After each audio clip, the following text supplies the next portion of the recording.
Hello, Hordlings. This is the first episode of Druid's Wisdom, where I live stream discuss various topics about ADHD and autism.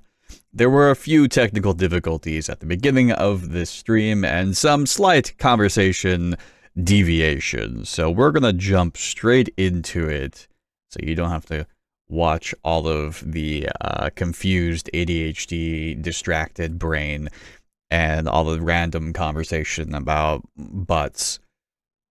You just kind of have to be there. So, without further ado, here we go. We're in serious now. We're going to have a serious discussion about RSD. Because RSD is honestly one of the topics that I'm most passionate about to talk about. If you've never heard of my rants about rejection sensitivity dysphoria, this is going to be a much more tame version of that rant because I want it to be informative. I want it to be helpful in allowing people to move through rejection sensitivity dysphoria and into something a lot more manageable. So we are just going to talk for a little bit, you know? Hello, Cozy Got Girlfriend. And yes, I will stand on my soapbox proudly. But hello, everyone, and welcome to a little bit of Druid's Wisdom, talking about RSD. So, we live in horny jail. You can't send us there. We've got the keys. We apparently live in horny jail.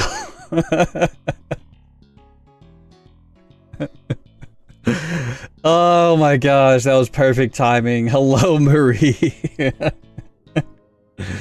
Oh my gosh. That was great. You know, I was wondering if that was gonna pop in right as we were talking, or like when that was gonna happen when we're talking about this. So that was probably the last distraction that I was preparing for. And now we can actually jump into the conversation of RSD. So I kind of wanted to talk about what is actual like rejection sensitivity dysphoria, and where it kind of came from. So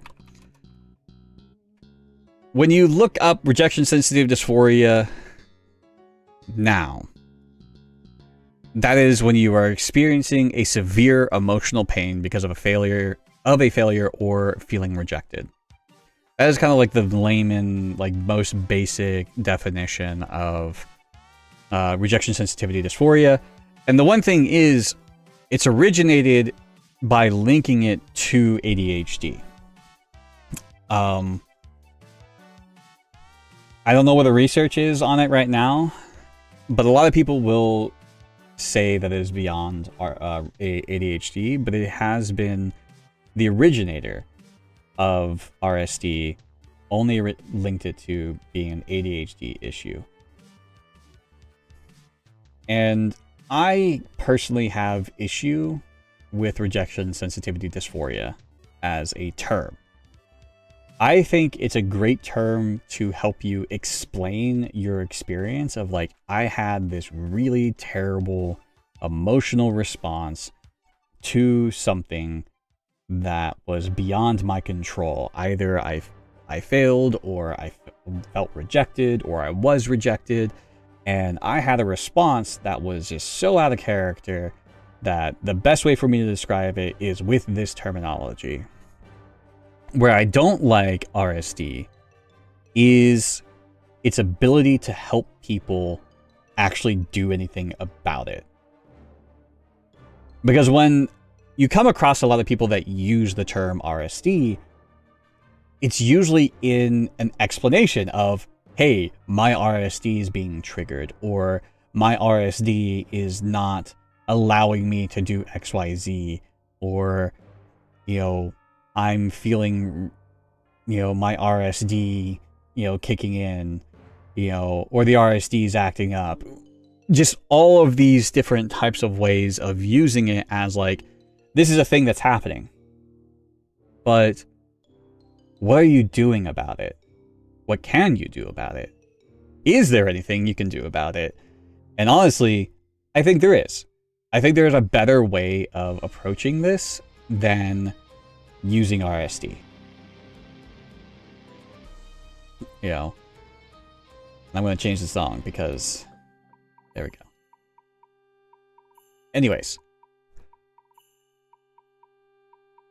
So how I like to break down rejection sensitivity dysphoria is in several different parts that can actually help you tackle the issue and actually apply things to lessen the impact of this experience.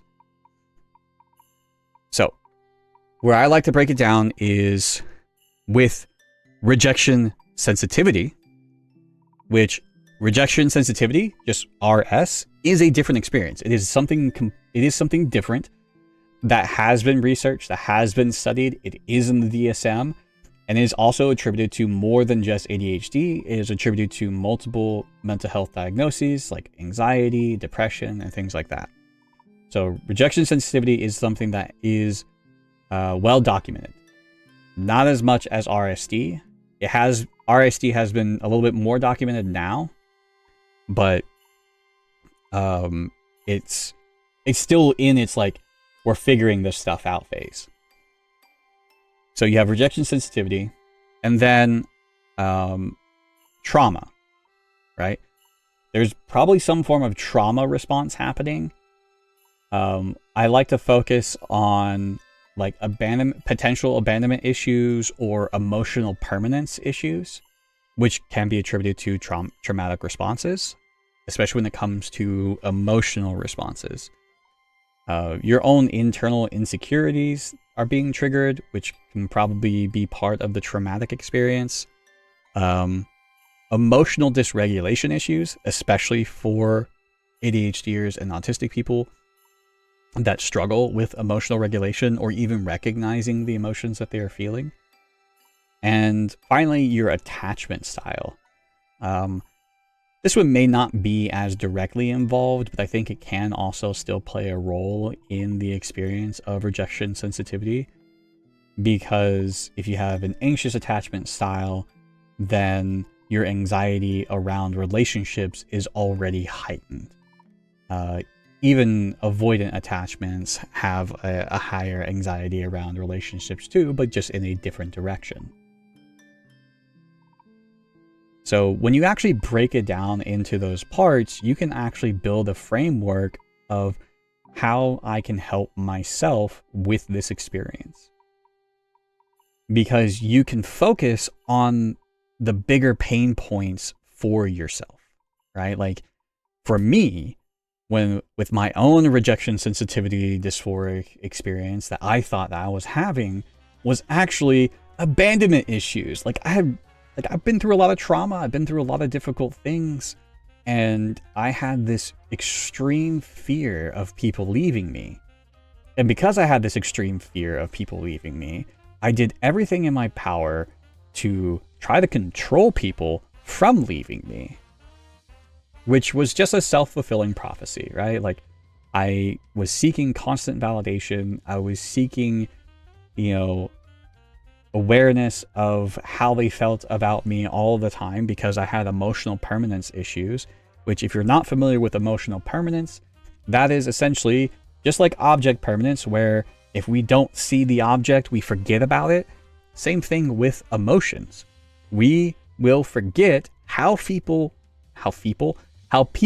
feel about us because they haven't told us recently or they haven't shown us recently.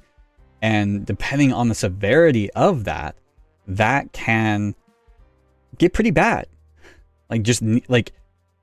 Think about waking up in the morning and your partner coming up to you and going, "I love you." And by midday, you think your partner doesn't love you anymore because you have emotional permanence struggles and you need them to reassure you that they love you. So you have this anxiety around them loving you, even though they have done nothing to show you that they don't love you, but you still have that struggle. So that is important to be aware of. Then that's where the rejection sensitivity can be triggered. You know, if you feel like your partner doesn't love you because you have forgotten that they actually have those emotions, then you may feel rejected if they don't reassure you, especially if you struggle with communicating your needs. Especially if you struggle with communicating how you feel because you struggle with emotional regulation issues or alexithymia, to where you can't even register or understand what emotion you are feeling. Or you're anxiously attached, or you're avoidantly attached, or you're disorderly attached. So all these things kind of like line up like dominoes. And once one of them is triggered, it just falls down and it creates this very extreme emotional response.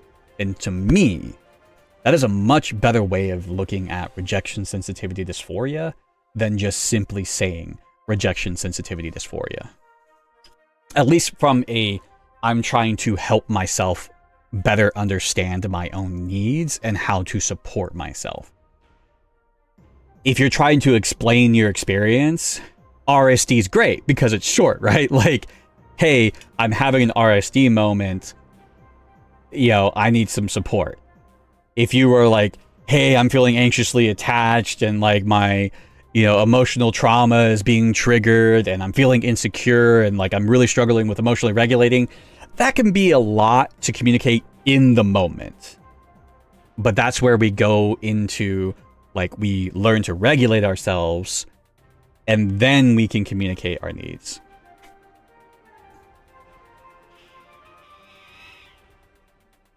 Yes, emotional dysregulation is an executive function, which is part of the major struggles of ADHD.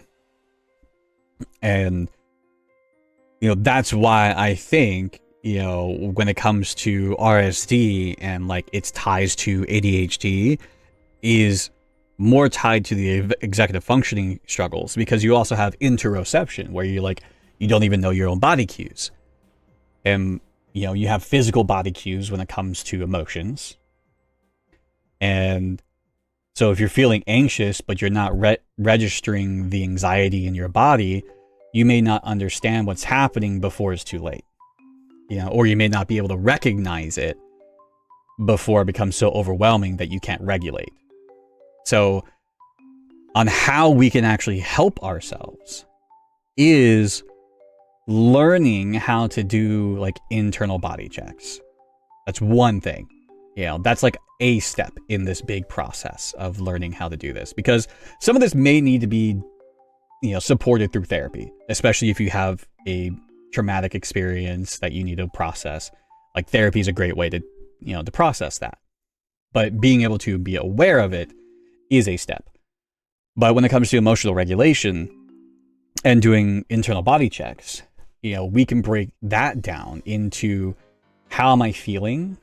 Like, what is my emotional need right now? What is my mental need right now? And what is my physical need right now? Am I hungry? Like, am I hungry and cranky? Am I overstimulated on a physical sense? Am I feeling lonely emotionally? Am I feeling unheard? Am I feeling, left out? Am I how am I feeling emotionally when it comes to the people that I'm interacting with? Am I creating a story that isn't true? What is my mental processes happening in this moment or during whatever I'm feeling? Like, am I creating a story that isn't true? And where we can learn how to better think about the people in our lives is what has been the consistent behavior of the people in our lives, right? So if they have been consistently showing up for us If they've been consistently, supportive, if they've been consistently validating, if they've been consistently good to us, we can do our own mental check of like, okay, up until this point, everything's been fine. So am I just creating a story through my anxiety and my insecurities and my, anxious attachment and things like that? So that's something that we can look into as well. Should this internal body check be something we do before responding to something that may give us that rejection sensitivity ick? Yes, of course.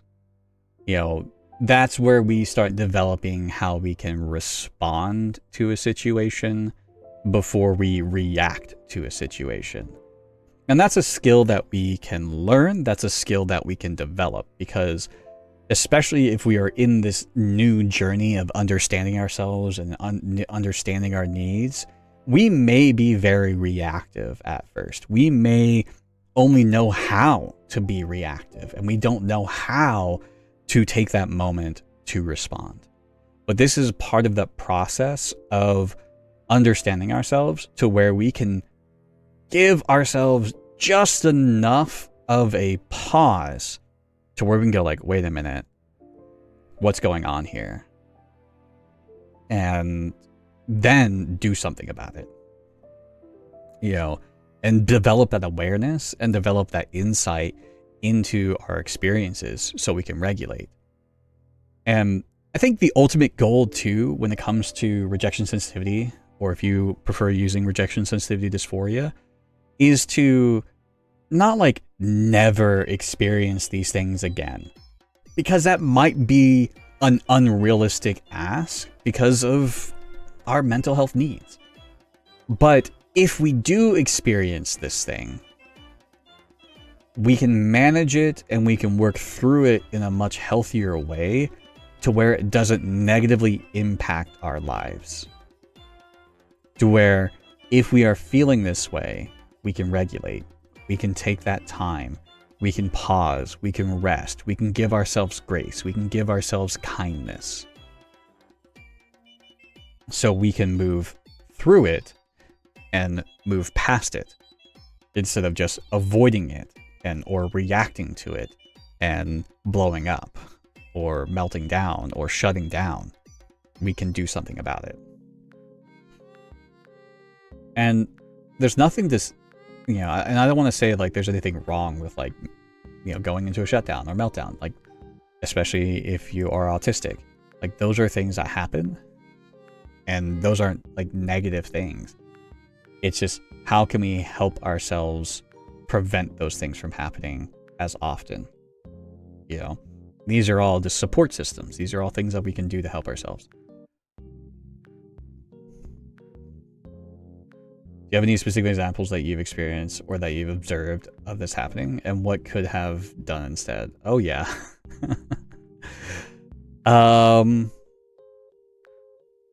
Gosh, how personal do I want to get with this? Because there are some definite examples that honestly, like, rejection sensitivity dysphoria, even though like I'm pretty adamant on like not liking the term, is the reason why I got diagnosed ADHD. Because I had an experience where I reacted in such a way that was out of norm for me. Like, it was not normal. And it was due to a breakup, right? Like, my girlfriend at the time broke up with me. It was sudden. It was out of the blue. I was not prepared for it. I was still very much in my like codependency, anxiously attached era. I had not addressed any of my abandonment trauma.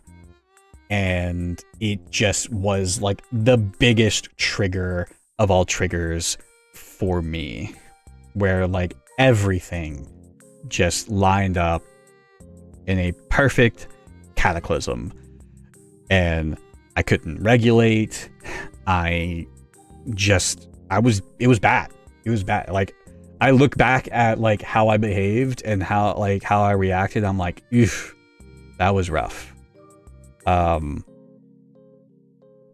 I fortunately had the ability to be like, this is not normal, right? Like, this is not a me experience. Like, what is going on? And I did some Googling, and I found, you know, all of the RSD description. I'm like, this sounds familiar, and that led me to my ADHD diagnosis ultimately. And so what could I have done, you know, instead, right? Like, working on my insecurities, working on my attachment style. That would have definitely helped me in that situation. Working on my codependency struggles. If I wasn't so anxiously attached and codependent, that impact of the sudden abrupt, you know, breakup would not have affected me as much. Right? Because that would have been a domino that wouldn't have fallen. I probably still would have had maybe the abandonment trigger, and that could have triggered the emotional regulation issues, and that would have made that experience, you know, still difficult, but it may not have been as severe, right? Like, because only so many of those dominoes fell and not all of them. And that is probably like the biggest reaction I've ever experienced.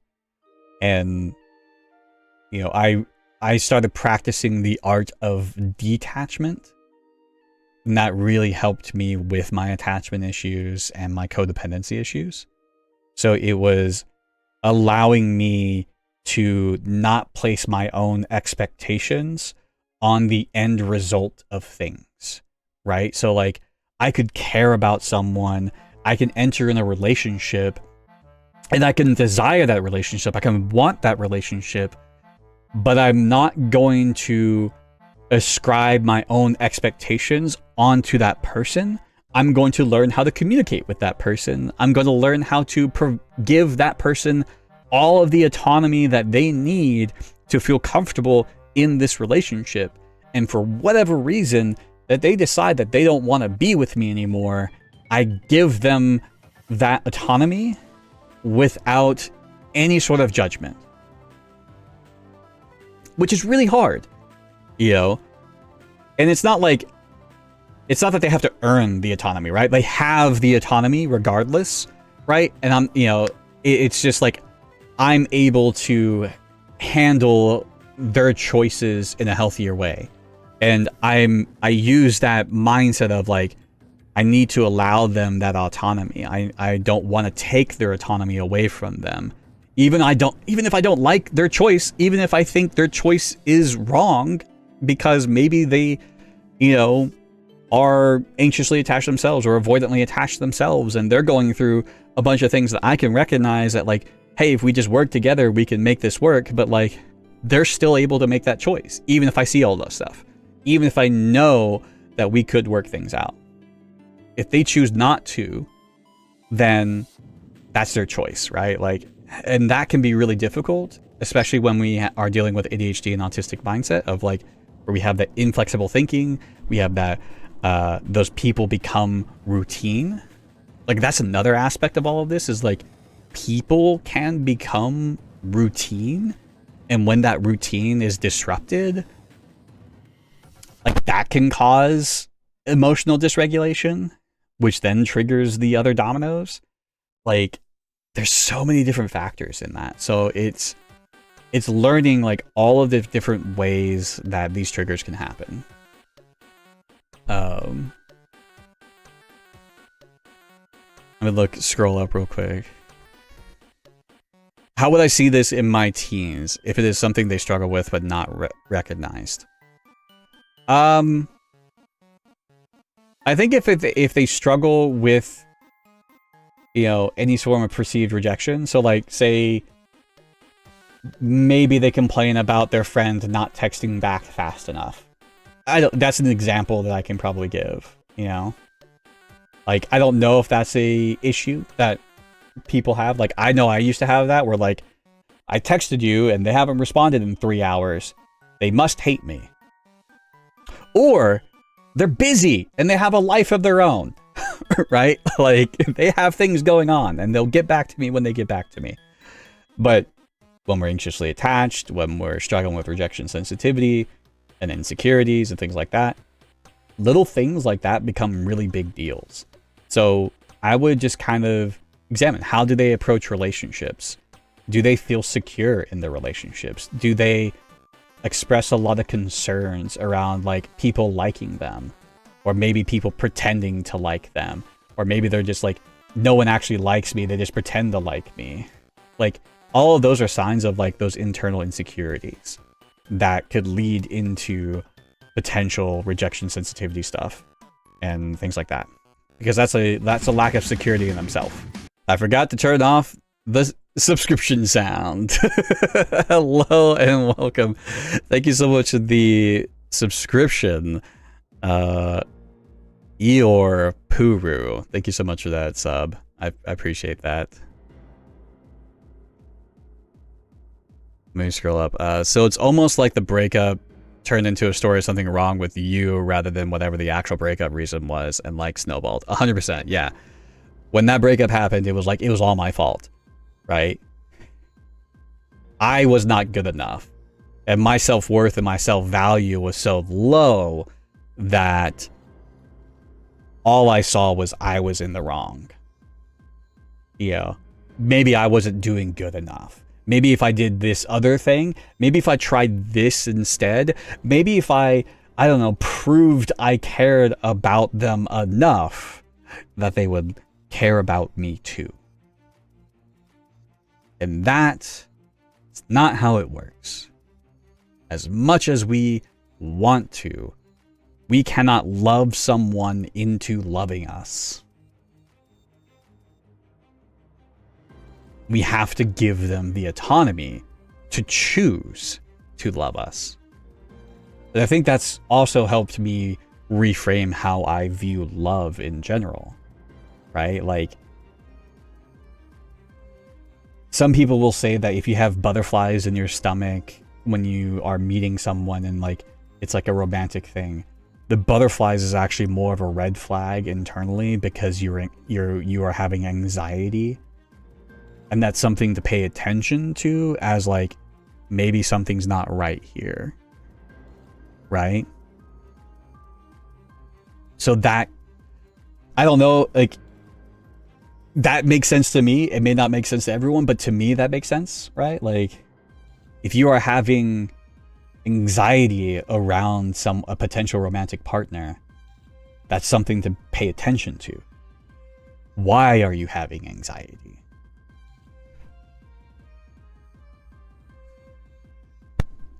Caitlin, I feel like you would help a teen learn these skills in the same way an adult would learn it, but it also recognize that hormonal differences may impact emotional dysregulation. 100%. I think, you know, on a developmental basis, like, I'm not really familiar with helping teenagers or younger. I'm much more familiar with helping adults.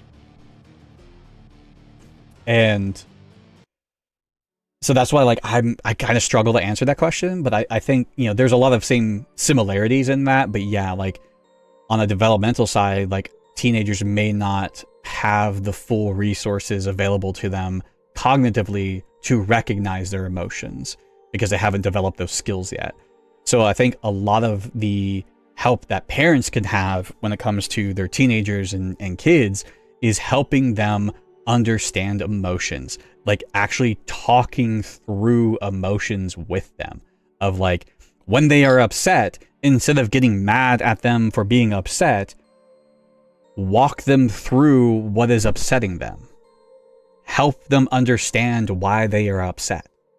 Help them with emotional processing. Q Nani Tabeta, hello, welcome in. Does not being able to handle any kind of criticism count as RSD, or is that something else? I think it's a mixture of things, right? Like, RSD is having a severe emotional reaction to a rejection or perceived rejection. Taking criticism isn't necessarily a rejection, but you can perceive it as one, for sure. Like, you can perceive that. But that is an insecurity. That is emotional regulation, right? Like, we can't handle that on an emotional level, that's going to be potential trauma trigger. You know, if you've been criticized a lot in your life from your caretakers or just people in general, and you've just been criticized a lot, that may weaken your ability to take criticism. So instead of focusing on, oh, it's an RSD thing, I would focus on, oh, I struggle to take criticism. So that is something that I need to work on. I need to figure out what is actually causing me to react negatively to this criticism. You know, I may logically know that they aren't being mean, but on an emotional level, what is happening, right? How can I regulate myself in this situation? And when I am feeling like I'm getting dysregulated when it comes to taking criticism, how can I help myself? Like, what skills do I need to learn? And I think a lot of that's going to be emotional regulation. And I think that's like taking that time to pause and respond to the criticism and not react to it.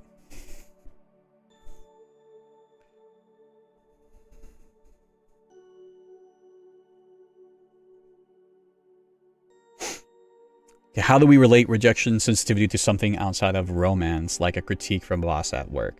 And I think that comes from our own self-worth, right? Our own ability to see our worth, see our value. And I think that is definitely something that we really need to work on. You know, especially as, you know, neurodivergent people, ADHD and autistic people. I was undiagnosed ADHD and autistic for most of my life. A lot of people are, right? Like, a lot of people are late diagnosed. And when you go through life living, thinking that you are the problem, any form of criticism is just detrimental, right? That is just a big deal for us, because we're trying and we're trying and we're trying and we're trying and we're trying, and we just can't succeed. So it must be us. We must be the problem. But that's not true. That's the story that we're creating based off of incorrect or incomplete information. So when we get our diagnosis, when we are aware of like, oh, I'm ADHD, or oh, I'm autistic, oh, or I'm both, I have new information. I can complete the story now. I can recognize that I was struggling against something that I did not know I was struggling against.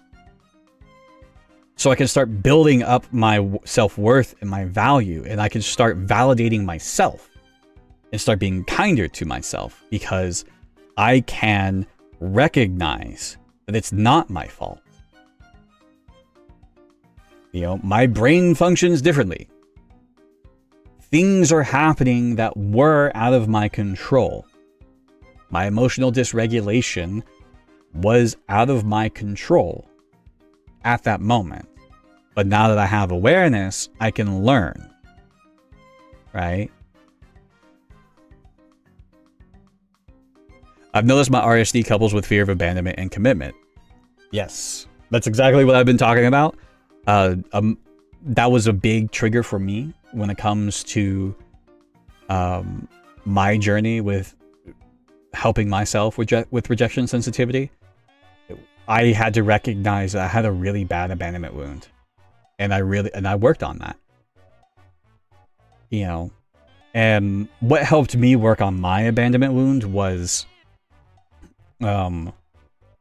practicing the art of detachment, which I don't know, like, I know how to explain it for myself. There is like a full like practice of that. It's very, you know, there's a lot of culture, you know, culturally out there that have that whole thing. And I'm forgetting the words right now, so excuse me. You know, funny enough, what actually helped me like reinforce that, like, I was already working on it, and I was already in that process of learning it and like trying to apply it to myself. But rewatching Avatar: The Last Airbender actually like really helped me process some of my attachment issues and learning how to like develop relationships without expecting a specific type of end, right? Like, or outcome.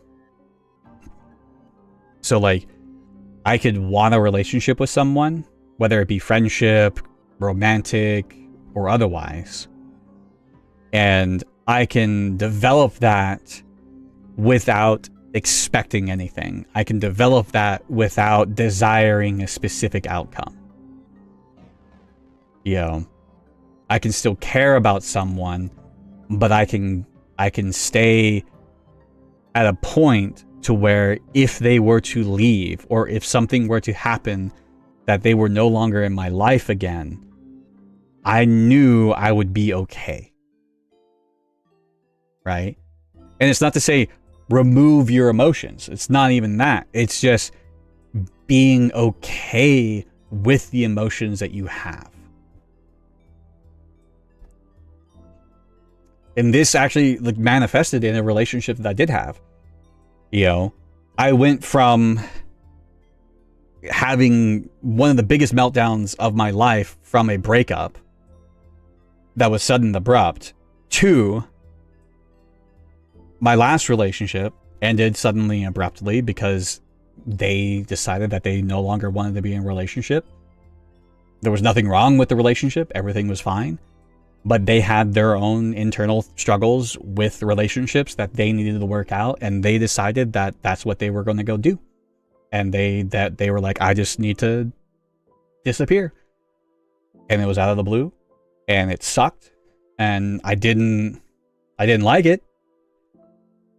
But I was okay with it. I was able to, you know, move through that. I was able to be like, okay, that's your choice. I'm going to respect it. I'm going to, you know, let go. You know, it was hard because I wanted to, you know, like I grew up in an era of like romantic movies of like fighting for your love and like doing these big grandiose expressions of love to make people fall in love with you and all this stuff. And like, it was really bad role modeling for relationships. Especially as an autistic person that learned how to function as a human through media. And I had to just allow people their autonomy, right? Like I had to just be like, okay, that's your choice. I don't agree with it, but that's your choice. And that's it. And then I processed my emotions. And then I was sad for a few days. But I moved forward, right? Like, I let them be. Caitlin, I love how you're breaking down that rejection sensitivity or being neurodivergent isn't just an endpoint or the excuse to settle upon. It's just a way to build that self-awareness, and then we can always learn and grow based off of that self-awareness. 100%. Getting diagnosed is just a information, right? Like when people are like, well, why do you need to label things, right? Like they talk about labels and like labels being bad. Like you don't need to label all this stuff. It's labeling. And I'm like, labeling is my pathway to understanding. If I had a bunch of bottles on a shelf of mysterious liquid and none of them had labels, I'm not going to start drinking randomly just to find out. You know, that's what causes meltdowns or getting turned into a llama or something, you know? Like, labels help us understand. And that may not be a perfect analogy, but that's the one I have. Something I don't understand is it strikes people who have proven over and over will never leave, like my therapist. He asked me if therapists have ever left me, and I realized that no, I leave them. And that is your therapist helping you try to understand your own awareness of your behaviors. So the next questions to start asking yourself in that process is, why do you leave them? What causes you to feel uncomfortable to the point that you need to leave your therapist? Or that you need to leave people that say that they want to be there for you, right? What is happening there? You know, break it down. Understand. Be curious, right? Like, being curious is the best thing that we can do for ourselves, even if it leads to something uncomfortable, right? Like, you gotta do it. If you're gonna do it scared. But you still have to do it. Or you're always just gonna continue repeating the same patterns over and over and over again.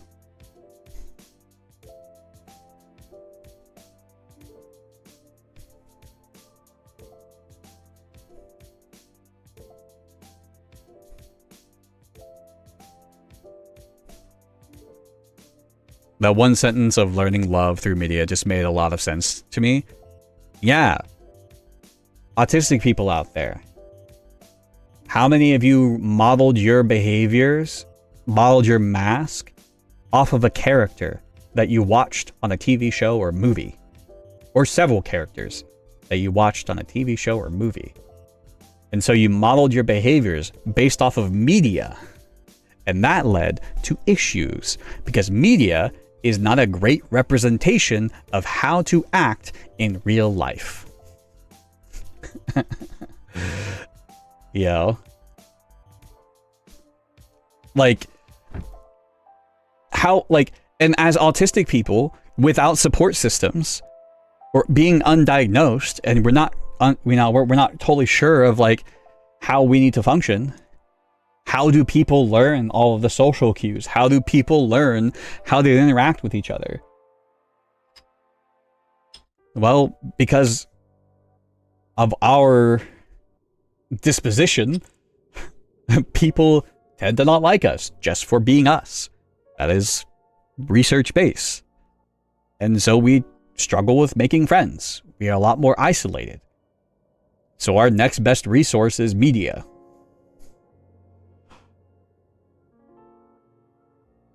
And that can lead to problematic behaviors. I'm an example of that. I'm an example of problematic behaviors learned through media. Because I was a, you know, at the time, a cis, straight, white guy. And I grew up with 90s media. Right? Like, if you look back at all those movies, American Pie, Euro Trip, Road Trip. All of that media. And I watched a lot of 80s media too, and 70s. What was like the number one thing that all of the main male characters were seeking? To get laid. And that's what I thought men were supposed to do. And then I actually really started discovering who I was at a much later point in time in life, because I was healing and growing and understanding myself, and I'm come to find out I'm gender nonconform demisexual.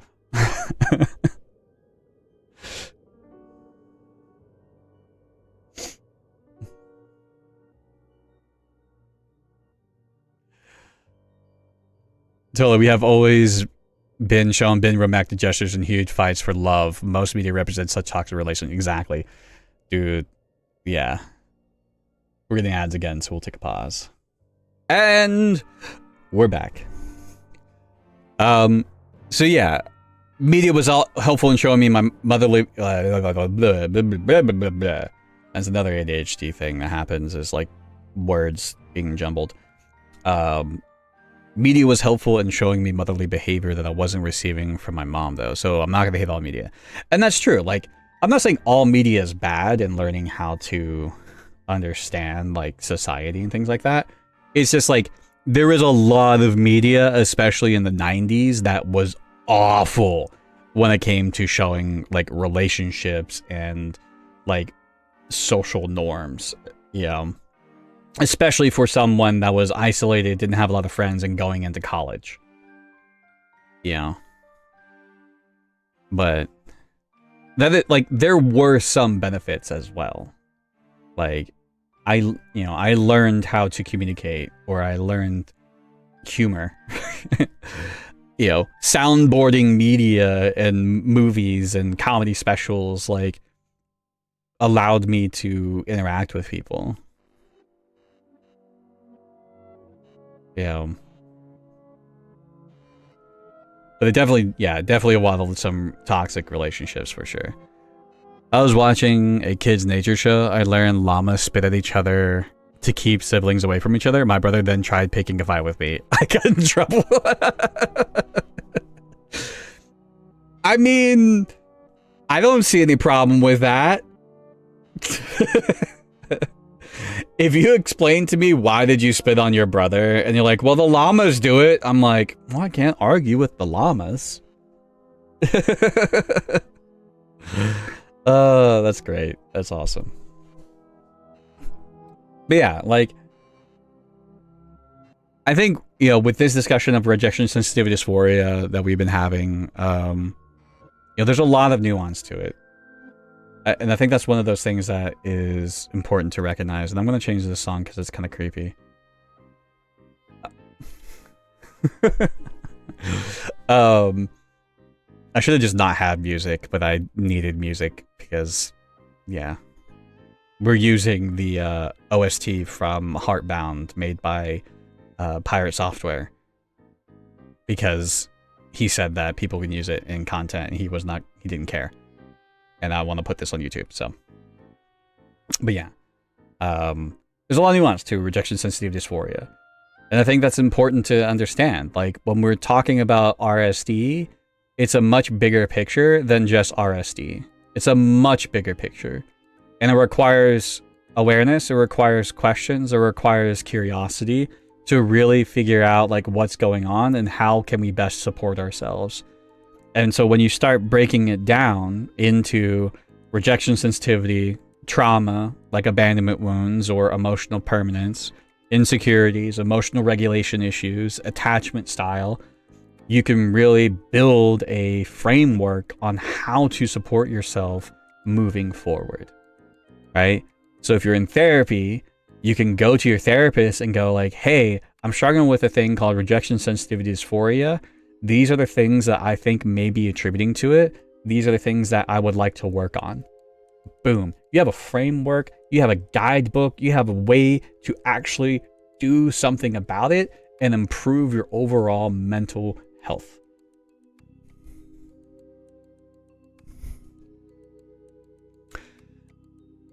Eeyore, I think the healthiest modeled relationship in media that I grew up with was the Addams Family. Hell yes. The Addams Family is the best, like, relationship model, and I'm just a Gomez looking for their Morticia. One day, right? So if I'm on the receiving end of someone just saying, I'm sorry, that was my RSD, how should we respond?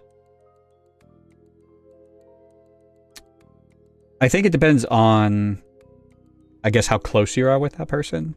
If it's just someone that you are developing a new relationship with, I would just be like, okay. Just recognize that there's probably a bigger picture going on that they may not fully be aware of, or they don't know how to articulate. If you're looking to be supportive, if you actually are close enough with a person to do some emotional labor with that person, then being curious yourself of like, okay, so, you say that was your RSD. What does that mean for you? What does that was my RSD mean? What actually happened? What were you feeling? And see if they can actually answer those questions. They may not be able to, but that might help them start thinking about it. That might be a good way for them to realize that they need to think about it more. Because just saying, I'm sorry, that was my RSD, for me, if someone were to say that to me, like, I'm going to give grace, but in some situations, that's not enough, right? Like, to me, that's using that as a way to remove yourself from accountability. And we don't want to do that. We don't want to use our language as ways to make excuses. We can use it as explanations. And those are two different things. You know, if you say something like, I'm sorry, that was my RSD, I am aware of it, and I am working on it, and these are the things I'm doing to help myself work on it, that's an explanation. But if you go, I'm sorry, that's my RSD, and offer no other input, to me, that's like you're removing yourself. And that seems like you're excusing your behavior instead of doing something about it. And that's the whole point of like having this type of discussion. So you can actually do something about it and, you know, have better and healthier relationships.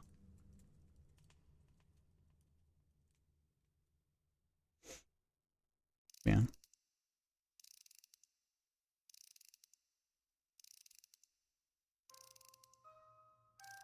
It's all about accountability.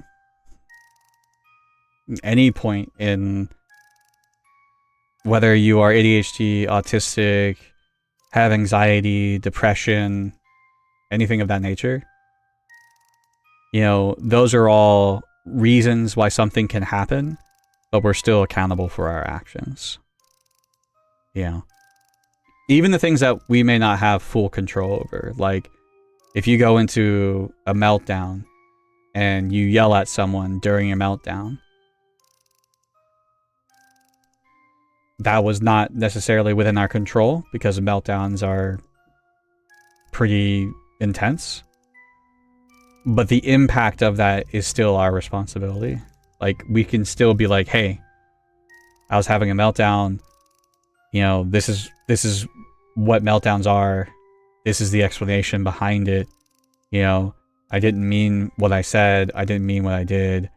But I can recognize that it still hurt you. I can recognize that that impacted you. I can recognize, you know, the impact, right? That way, we are able to still be accountable for the impact and allow that person to understand our side of it as well. So, because we don't want people to resent us for things that we have no control over.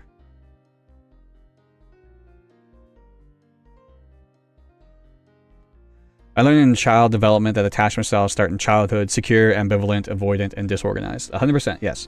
It does start in childhood development, and I think that's why it does play a big role in rejection sensitivity. And I think that's why it also plays a big role in our self-worth and our self-value and our insecurities and our trauma. It's because it does start so early. Yeah. And just because, you know, and one thing too is like, I've developed enough stability within myself to where I've gone from a anxious attachment to secure. I feel pretty secure in my attachment now. I don't think everyone has the ability to do that, and I don't think that's a bad thing. I just think that awareness helps us be accountable. So if we know that we have an anxious attachment or disorganized or avoidant, we can at least do the things that we need to do to help ourselves. And we can communicate when things are happening with the people in our lives. You know, you don't have to become a secure attached person. I think that would be the ultimate goal, if that's possible for you. But it's a lot of work, you know, especially if you have so many other things going on, right? Like, all of this stuff is hard. None of this is easy. And sometimes it takes privilege to be able to get to where you feel more secure. You know, you may not have all the resources available to do it. So it's important to recognize what we can and can't do, and the things that we may not have all the support for, like, how can we communicate? If I have an RSD story in my head that I'm sitting with and calling out internally, is it fair to ask a close friend if they can help me speak to that story with truth reality? I think so. I think, you know, what can help us in developing a better security within ourselves is being able to have those open and honest and vulnerable conversations with our friends. So if we have like this feeling of rejection, and maybe the rejection is a perceived rejection where the friend or person or whoever didn't actually reject us, but we're feeling it, right? We're feeling that, and it's causing that reaction. Being able to communicate with them in an honest way of like, this is what I'm feeling, this is the story that's in my head, like, can you help me process this? Like, you know, what is your perspective? What is the truth for you? This is my truth. What is your truth? And maybe you can start learning how to adjust your truth to what is the reality, right? Like, because that's the thing, is like when we're in that moment, when we're feeling that rejection, that's our truth. It is factual to us. And so we have to learn how to edit that.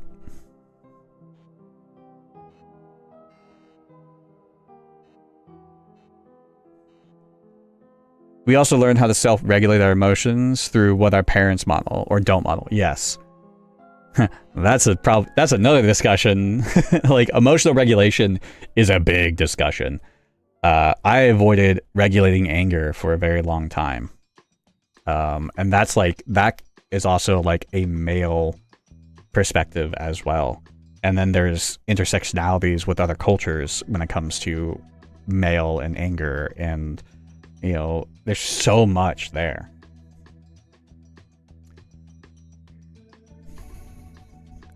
I don't know how I managed to be a secure attached person with the types of relationships I have. I think that Caton said it was learned through what my parents modeled, or rather what they did, and I saw how toxic it was and wanted to be better. And that is probably how you were able to do it. You were like, you know what? I'm just not going to do that. And you were curious enough and, you know, asked enough questions and, you know, refused to mimic what you saw. And I think that probably helped you a lot.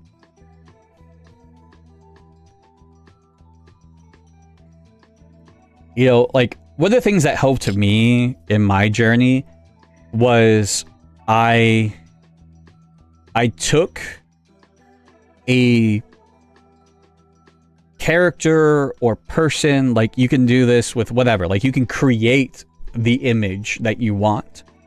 And I had this idea of the person that I felt was like the person I wanted to be, right? Like, who did I want to be as an individual? How did I want to show up in the world?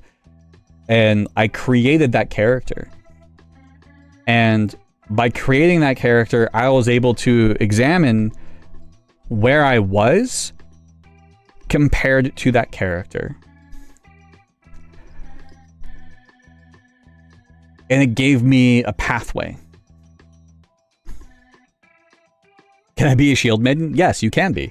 You can create whatever character you want to be, right? When it comes to like improving your mental health and behaviors. You know, when you say, can I be a shield maiden? So you want to have the strength and security in yourself so you don't jeopardize the people that you're trying to protect. So that's how I would model that. Of like, I want to have that strength, you know, to have that responsibility. Because if a shield maiden doesn't uphold that responsibility, then people are going to get hurt.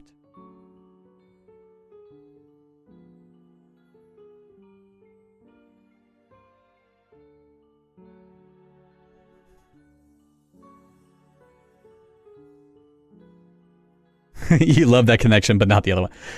Look, I mean, I also went into like what a shield maiden actually does. Like, not actually hurting people, but like, you know. And no, it's not that you need to work out. It's you need to develop your own internal world, right? Like, a shield maiden has strength, but strength can mean a lot of things. Strength can mean physical strength, yeah. So working out, that can help. Working out definitely helps. But they also have strength of character. Strength of character to hold the responsibility of being a shield maiden.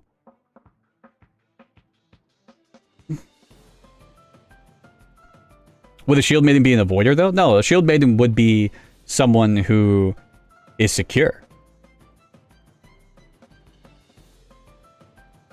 Metaphorically work out. Yeah, metaphorically work out. I think of shield as deflecting. I would think of shield as defending, not deflecting. Or protecting. A shield maiden is someone that is protecting another. You know? But they are also like removing obstacles. The best way I can probably describe it. Like, they are removing obstacles, so you are doing what you need to do to get through whatever obstacle is in your way, so you don't inadvertently, you know, hurt other people. So the people around you feel safe with you. Right? Being a shield maiden is safety.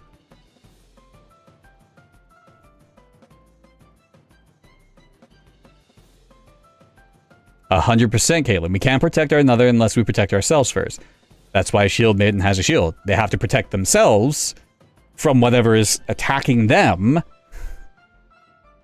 so they can make a safe space for others.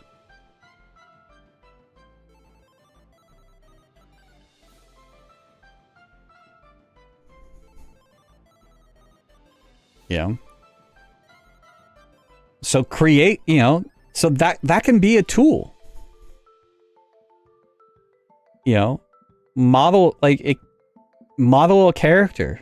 It can be a real person or it can be a fictional character. But if you're like, hey, I want to be a shield maiden, we're going to keep with this because it's a good analogy, I think. What does a shield maiden do? We were just talking about it. They protect themselves against the things that are attacking them, so they do the work. They have the strength in themselves to be able to stand up to those things. So if they are attacked, they can handle it. They can process it. And in doing so, they create a safe space around them to where others can exist within.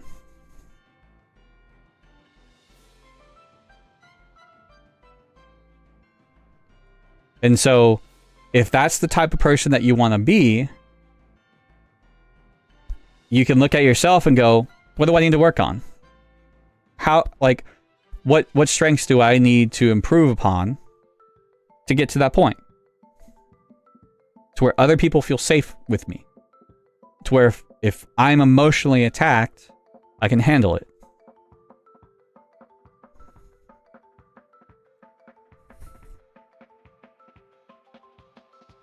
The shield is a personal boundary. Exactly. Is it kind of like the oxygen mask thing where you put on your own oxygen mask before helping others? In a way, yeah. You know, that's the whole, like, you have to help yourself before you help others. But this is like, how can you actually break down the things that you need to work on to get to that point to where you can confidently help yourself before helping others? Because what does helping yourself mean, right? Like, in that scenario, you have to put the oxygen mask on, so that's a clear, straightforward way of helping yourself. You need to breathe. But on a self-improvement cycle, what does helping yourself actually mean?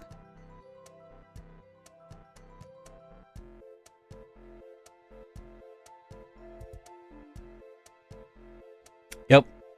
We don't help ourselves do the work for our own emotional responses. We may project it onto others. Exactly. To me, boundaries are that oxygen mask that I'm putting on before I can help others. Yeah, that is one way of doing it.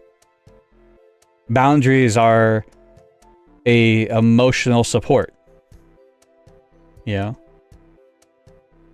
And that helps you develop strength in areas that need some strength.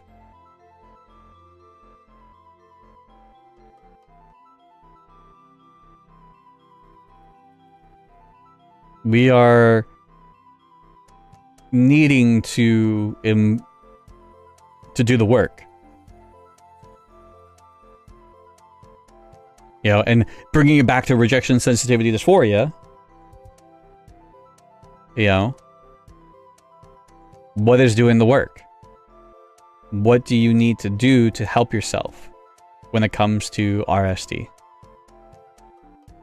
you need to work on your abandonment issues? Do you need to work on your insecurities?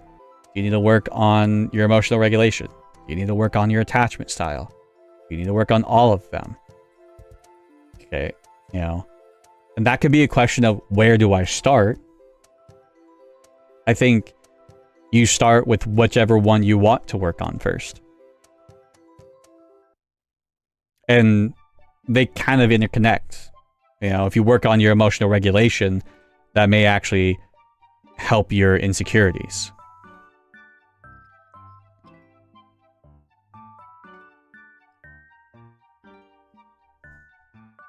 Yep, become aware of your triggers, trauma responses, attachment styles, etc. Yeah.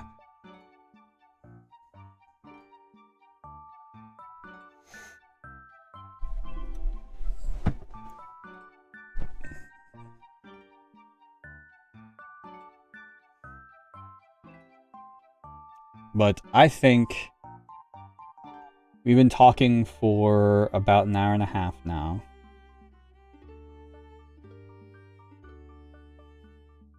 Let me read these comments first before I continue that thought. I don't think I would have figured out my neurodivergence if I hadn't done so much therapy for trauma first. It was hidden under that pile. Yeah, and for some people that's the reason. Like, I didn't figure out my my neurodivergence until I had a major breakdown. I would not recommend going that route. That's not the healthy route. I don't have enough skill points to put towards those attributes. I guess I'll have to go grind and get more skill points for that. There you go. Yes, treat your life like an RPG, right? Go grind.